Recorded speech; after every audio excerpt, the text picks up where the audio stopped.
السلام عليكم ورحمة الله وبركاته. ازيكم يا حبايبي؟ عاملين ايه؟ يا رب دايما تبقوا بخير وبصحة. النهاردة الفيديو بتاعنا مختلف شوية، بعيد بقى عن البيت والروتينات والمطبخ والحاجات دي. في فيروس منتشر في الجو الفترة دي صعب جدا، اكتر حد بياخده هما الاطفال لان مناعتهم بتكون ضعيفة طبعا غير الكبار. الكبار كمان واخدين الدور ده الفترة دي، اللي هو بين تغيير الفصول ده، بس اكتر حد بيتأثر بالجو ده هما الاطفال. فخلي بالكم كويس جدا من اطفالكم، يعني على قد ما تقدروا لازم تقووا مناعتهم، لازم تدوهم الحاجات اللي بتخلي المناعة اقوى شوية.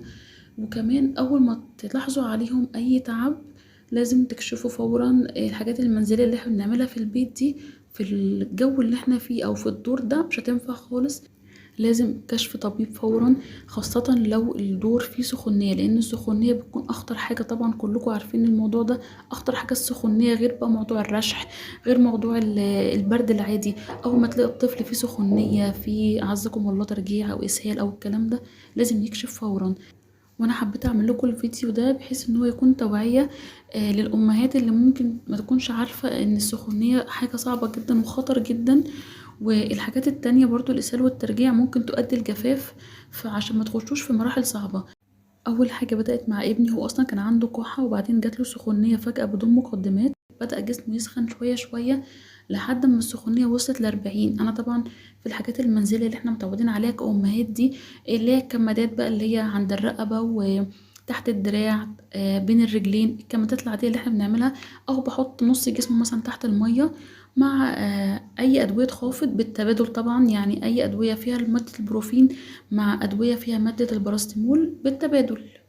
عارفين طبعا كلنا الكلام ده. عملت كده اول يوم، السخونية ما بتهداش خالص، لدرجة ان هو لقيت حبيبي العروق اللي في عينه لونها احمر بطريقة صعبة، ودرجة الحرارة واصلة ل40. بدأت أطراف إيده ورجله، صوابع إيده ورجله بدأت تسقع تبقى تلج، يعني الجسم كله سخن إلا أطراف الصوابع تلج. فطبعا ده كده مؤشر خطر جدا، فقلت لا كده مش هينفع، لازم الدكتور يشوفه ويكشف عليه ويشوف ده من إيه. وكمان كان في معاه ترجيع، يعني مع السخونية كان معاه ترجيع. وطبعا كان قاطع الاكل تماما ولا حتى الميه، مش قادر حتى يشرب ميه. انا لاحظت كمان ان زوره في حاجه انا مش عارفه في ايه، لان في نفس الوقت ده لقيت ان خدوده بدات تورم، وزوره كده من تحت في حاجه مش طبيعيه، مش فاهمه في ايه. مش قادر حتى يشرب بق ميه. عايزه اقول لكم ان هو كمان قعد 3 شهور عنده كحه. الكحه ما بتروحش، روحت لكذا دكتور، حوالي 3 دكاتره، الكحه ما بتروحش من عنده. فكل ده بقى جه ورا بعضه كده. فما رحت للدكتور ده قال لي ان اللوستين عنده ملتهبين جامد قوي، ومنزلين صديد على بطنه. وكمان اللحمية برضو ملتهبة ومنزلة برضو صديد، ومخليه عامله له كحة. والدكتور كمان طلب إشاعة على الصدر. نزلت على طول طبعا مركز سموحة للإشعة، قلت أعمل له الإشعة على طول، لأن الأطفال ما ينفعش نسكت عليهم يا جماعة.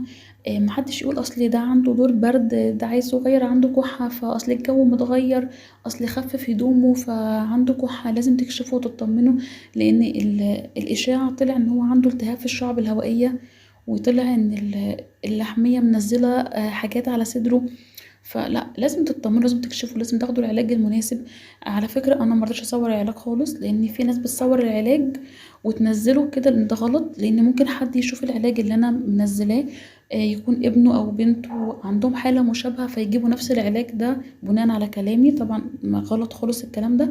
اللي ابنه يتعب او بنته لازم يكشف على طول، ما يستناش ياخد علاج من حد او وصفة علاج من حد. بس كده، ده كان فيديو النهاردة، يا رب يكونوا استفدتوا منه. استنوني بقى الفيديو الجاي، ما تنسوش اللايك واشتراك في القناة. مع ألف سلامة حبايب قلبي، في حفظ الله.